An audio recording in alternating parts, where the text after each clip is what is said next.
ജോലിഭാഗ്യത്തിനായി ഗുരുവായൂരിൽ ഈ വഴിപാട്. കേരളത്തിലെ പേരുകേട്ട ക്ഷേത്രങ്ങളിലൊന്നാണ് ഗുരുവായൂർ ക്ഷേത്രം. ഇവിടുത്തെ പല വഴിപാടുകൾക്കും ഫലപ്രാപ്തിയുണ്ട്. ഗുരുവായൂർ ക്ഷേത്രത്തിലെ ചില പ്രധാന വഴിപാടുകളെക്കുറിച്ച്. ഗുരുവായൂർ കണ്ണൻ, കൃഷ്ണൻ, ഗുരുവായൂരപ്പൻ നമുക്കേവർക്കും പ്രിയപ്പെട്ടതാണ്. പേരുകേട്ട ഈ ക്ഷേത്രത്തിൽ പല വഴിപാടുകളുമുണ്ട്. ഫലപ്രാപ്തിക്കായി ഈ വഴിപാടുകൾ നടത്തുന്നത് ഗുണം നൽകും.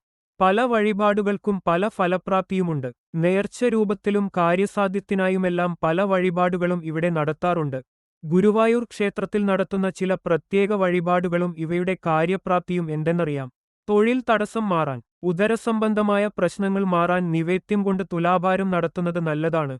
ഇത് ഇത്തരം അസുഖങ്ങൾ മാറാൻ സഹായിക്കുമെന്നാണ് വിശ്വാസം. തൊഴിൽ തടസ്സങ്ങൾ നീങ്ങാൻ ഗുരുവായൂരപ്പന് ചെയ്യുന്ന വഴിപാട് കൃഷ്ണനാട്ടമാണ്.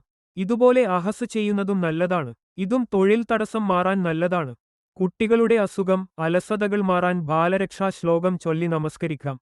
ഇതല്ലെങ്കിൽ നാമജപ ബുക്കിൽ ഇതെഴുതി ശ്രീകൃഷ്ണ ക്ഷേത്രത്തിലോ ഗുരുവായൂർ ക്ഷേത്രത്തിലെ ഭണ്ഡാരത്തിലോ സമർപ്പിക്കാം.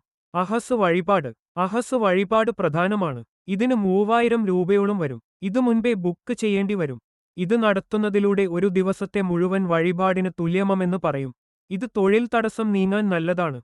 ഇത് നടത്തുന്നതിലൂടെ അപ്പം, പായസം, അട, കളഭം, ആടിയ എണ്ണ, തിരുമുടിമാല, ത്രിമധുരം എന്നിവ ലഭിക്കും.